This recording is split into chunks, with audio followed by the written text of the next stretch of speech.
할렐루야. 저는 소망교구 강보배 집사입니다. 천하 범사가 기한이 있고 모든 목적에 이를 때가 있다고 말씀하신 전도서 3장 1절 말씀처럼 나의 계획이 아닌 하나님의 시간 속에서 하나님의 시간과 계획 속에서 남편을 다시 찾아오신 하나님을 간증하려 합니다. 우리 교회를 다니게 된 이유는 여의도 순복음교회를 다니던 중에 남동생이 계양구에 혼자 살게 되었습니다. 그래서 잠깐 살다 갈 목적으로 이사를 오게 되었는데 여의도까지 가기가 거리가 멀어 97년도 10월에 순복음분봉교회에 다니게 되었습니다. 남편과 저는 성가대에 들어가 열심히 신앙생활을 하며 살았습니다.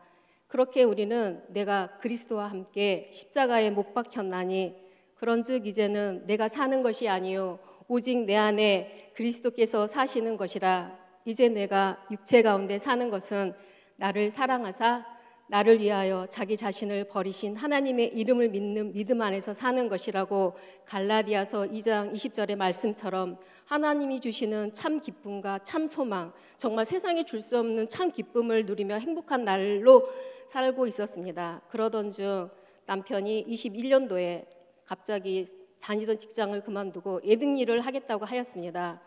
주일 예배와 섬기던 자리에서 멀어지기 시작하였고 그러다 보니 진짜 고삐 풀린 망아지처럼 나이가 30살이었거든요.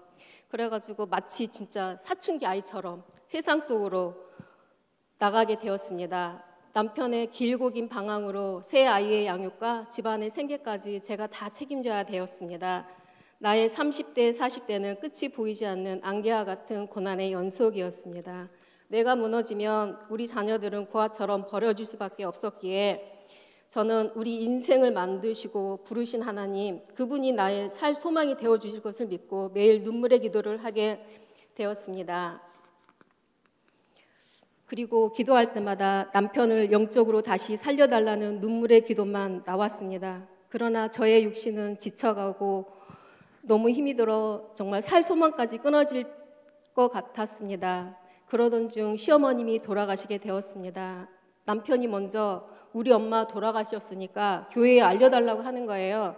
저는 교회도 안 다닌 지 23년이나 된 사람이 당당하게 저에게 우리 엄마 돌아가셨으니까 교회 식구들한테 알려달라고 말을 해가지고 정말 좀 어이가 없었습니다. 그래서 정말 어린아이처럼 계속 징징징거리면서 계속 저에게 빨리 교회 사람 불러가지고 우리 엄마 장례 좀 치러달라고 그러길래 정말 불쌍한 마음이 들어가지고 지역장님께 연락을 했더니 정말 순식간에 교회 목사님께서 화환을 보내주셨어요. 근데 그거를 보고 남편이 너무 좋아하는 거예요. 우리 순복음 부평교회에서 최초로 목사님이 꽃다발을 엄마 그 화환을 보내주셨다고 너무너무 감격하면서 이거라고 우리 엄마가 꽃을 이렇게 좋아했다고 그러면서 막 저에게 막 자랑을 하는 거예요.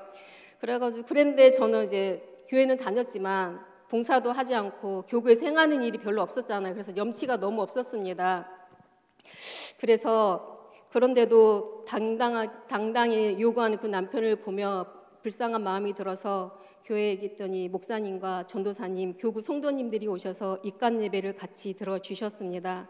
입간 예배를 마치고 잠깐 밖에 나간 남편이 갑자기 발을 헛디뎌서 발이 골절이 되어서 돌아왔습니다.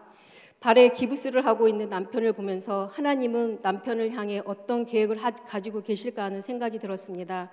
우리 가족은 그렇게 은혜 가운데 장례를 잘 치르고 장례 절차에 함께 해주신 전도사님과 성도님들에게 감사 인사하러 교회에 가게 되었습니다. 남편은 장례를 치르면서 강팍했던 남편의 마음에 하나님의 인정하게 되는 믿음이 생긴 것 같았습니다.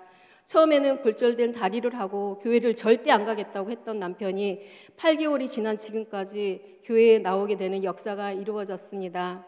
마가복음 11장 24절에 그러므로 내가 너희에게 말하노니 무엇이든지 기도하고 구하는 것은 받은 줄로 믿으라. 그리하면 너희에게 그대로 되리라.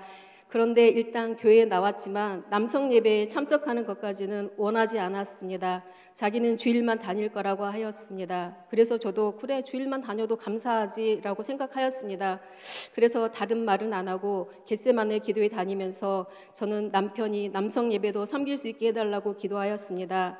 그러던 중 어느 때와 같이 주일 예배를 마치고 집으로 돌아왔는데 남편이 갑자기 오후 3시에 남성 예배를 드리는데 저보고 같이 따라가 달라고 했습니다. 일단 따라가서 남성 예배를 같이 드리고 식사도 같이 하였습니다. 그래 이렇게 처음으로 남성 예배를 드리고 나서 마치고 돌아오는 길에 남편이 갑자기 저에게 내가 왜 교회 마음이 바뀌었는 줄 아냐고 물어보더라고요. 그래서 제가 어떻게 아냐고 그랬더니 남성 예배 나가게 된 이유를 말해 주었습니다. 그 이유는 주일 예배 시작 전에 강대상 전광판에 그 말씀이 보였대요. 그 8개월 동안 한 번도 안 보였대요. 그 말씀 자체가. 근데 그 말씀이 뭐냐면 두세 사람이 모인 곳에 나도 그들 중에 있느니라. 이 말씀을 보고 남편 마음이 두세 사람이 모이면 거기 예수님도 계시는 거 아니야? 이런 마음이 들었대요. 그래가지고 갑자기 가기 싫었는데 예수님이 너무너무 보고 싶었대요. 그래가지고 그 사람들하고 교제도 나누고 싶고 그런 마음이 너무 불같이 일어나가지고 그렇게 다녔다고 저에게 말을 하더라고요. 그래서 저도 계속 궁금했어요. 23년 동안 한 번도 교회를 안 나온 사람이 갑자기 8개월 동안 아무 말 없이 잘 다니는 걸 보고 너무너무 궁금했는데 물어보기가 좀 애매하더라고요. 그래가지고 말을 안 하고 있었는데 남편이 그래서 제가 그 남편한테 어떻게 교회를 잘 다니게 되었냐고 물어봤더니 갑자기 그런 말을 하는 거예요. 자기가 토요일까지 정말 안 가겠다고 저에게 막 땡깡을 피웠었거든요. 절대 안 갈 거야. 다리가 다쳐서 못 가겠다고. 그러면서 주일날 아침에 마음이 바뀌었는데 이 말을 하는 거예요. 갑자기 잠을 자는데 집이래요. 집. 그 집이 너무너무 가고 싶더래요. 내가 무슨 집? 우리 집 여기잖아. 그랬더니 그 집 말고 예수님이 거하는 집, 하나님이 거하는 집. 그 집이 너무너무 가고 싶어가지고 견딜 수가 없어가지고 자기가 새벽같이 일어나 막 씻고 있더라고. 골절된 그 다리를 하고 그러면서 빨리 가자고, 교회 가자고.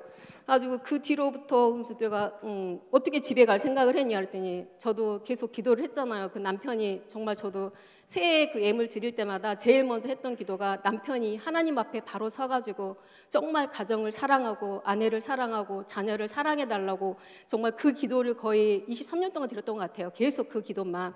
그랬더니 정말 23년이 되니까 그 기도가 이렇게 이루어진 걸 보면서 너무너무 감사했습니다. 그래서 그 남편은 이제는 이제 예전 같으면 제가 교회를 간다고 그러면 그냥 뭐라고 했었거든요. 그만 좀 다니라고. 그런데 지금은 막 빨리 갔다 오라고. 오늘 왜 안 가냐고 막 이럴 정도로 교회 적극적으로 밀어주고 뭐 예를 들어서 교회 장례가 났으면 예전에는 못 가겠었거든요.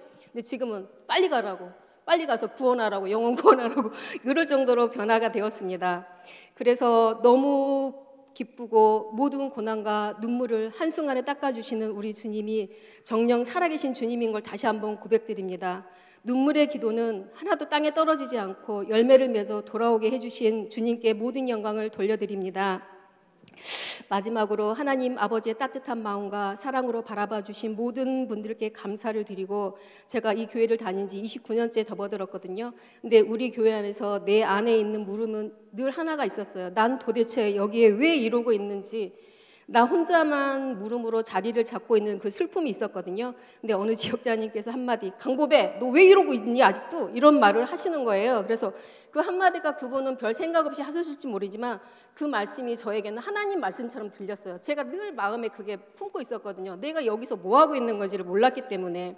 근데 그분의 그 한마디로 인해서 내가 29년 동안 품고 있던 그 마음의 상처가 한순간에 이게 확 녹아지는 그 역사를 체험했습니다.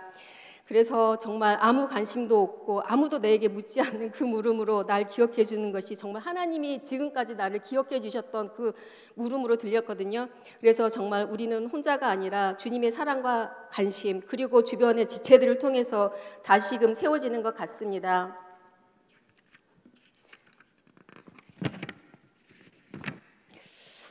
전도서 4장 12절 말씀 한 사람이면 패하겠거니와 두 사람은 맞설 수 있고 세 겹줄은 쉽게 끊어지지 않는다는 아니하느니라 라는 말씀처럼 저 또한 이제 맡은 자리에서 사명에 충성하고 더욱더 우리 순복음 부평교회 연합하는 자로 살아가겠습니다. 감사합니다.